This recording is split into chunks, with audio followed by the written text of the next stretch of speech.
Hey everybody, welcome back to the channel. My name is Joseph Iacobucci. I'm a student psychiatric nurse practitioner and aspiring psychotherapist. I'm going to be beginning psychoanalytic studies in about a month, and I'm excited to explore that world. And because I'm on this path, I have really wanted to really kind of revolutionize psychiatry. And in so many ways, I don't mean change psychiatry. What I mean is take very seriously the nature of human beings and really taking a model of understanding human nature that really takes very seriously the role of emotion in what we define as psychopathology and how we really treat psychopathology. So in essence, what has captivated my attention and what I want you all to really know about and hear from me is the nature of human motivation.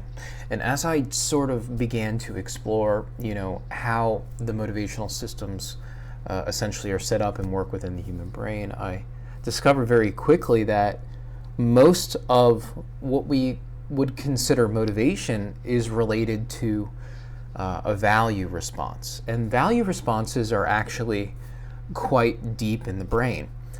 We at a very basic level, we know what we like and what we dislike. But on top of that, we sort of color our likes and our dislikes with sort of higher level cognitions. But at the root of our thoughts is that deep value response, what we like and we don't like.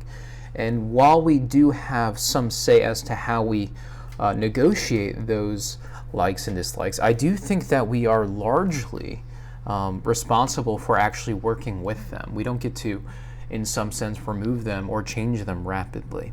And I think that this understanding really needs to be taken seriously by modern medicine in general, but also psychiatry. But it can be applied within every domain of healing work. I think at the root of what we all sort of desire in life is to feel good, or at least to feel good most of the time. And why wouldn't you want to feel good? But interestingly, our approaches in psychiatry don't take that very seriously. And I think that that's why we fail in many ways when treating these things. We focus too much on trying to manage the negative affect without thinking about the corresponding positive affect. But really, they work together in a very beautiful way, and they should be honored in turn. So for me, I'm interested in one word, and I have been interested in this word for a while now: incentive. The nature of incentive, the nature of expectation, and the role of expectation, and the way that our sort of expectations and anticipations actually move us within the social world. How they move us physically, how they move us with our appetites and our desires. It became very quickly apparent to me that there is a very, you could say, sacredness to positive affects, that is, to having hope in our lives. And when we are sort of overwhelmed with negative affects, or we live a life of avoidance, that's when these more serious disturbances arise. And I say, why in the world would we ever want to let things get to that point? Why would we ever, allow that within ourselves and others? And I think at the root of it is culture itself. The culture is disembodied, right? We're not embodying our affects, right? And in some cases, we flat out reject them. I'll give you a good example. So many young people, young people today, they are a-religious. And when I think about the nature of religious practice, it is deeply, and I mean deeply, rooted in the value responses and actually regulating the value responses through meaningful, embodied ritual. And I see that in our society, we're always looking like, how do I make sense of desire? Okay, I feel, maybe it could be lust. Okay, most young men feel lust all the time, and they must reconcile that desire with how they see themselves, for instance.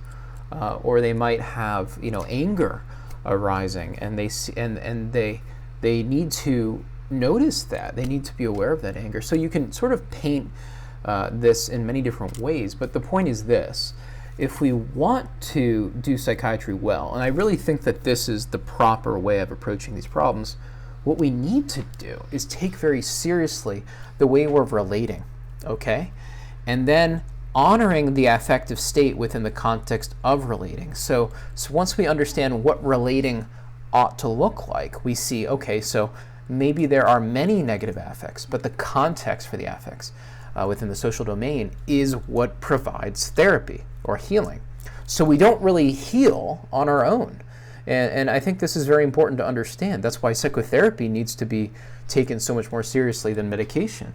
It disturbs me so deeply that we've succumbed to this deeply inhumane and honestly non-evidence-based approach to managing human suffering. Human suffering is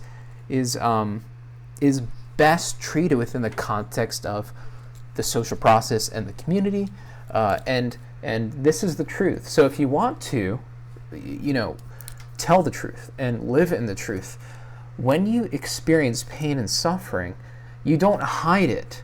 You communicate it. You tell somebody.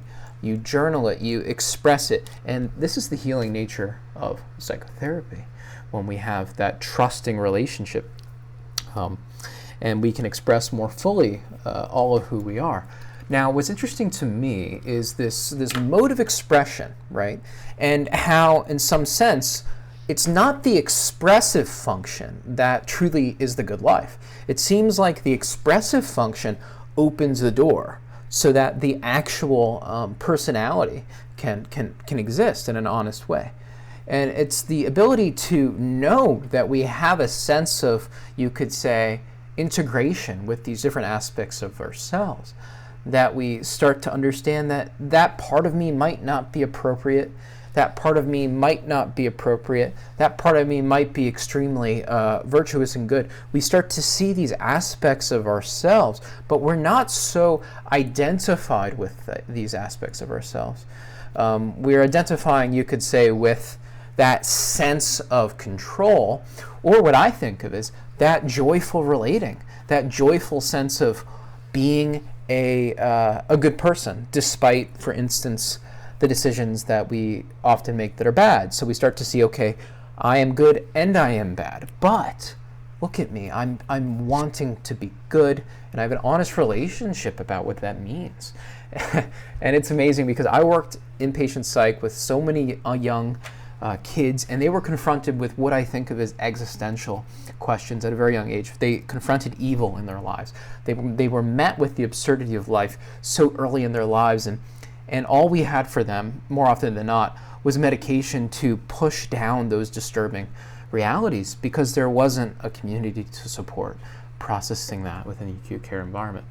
And look, I'm not here to save the world, but I am here to try to confront what's really going on within myself, within other people. Having an honest relationship, I think, is half the battle. Once we have that honest relationship, so much healing is just sort of going. It's going. And then this is where culture starts to shine.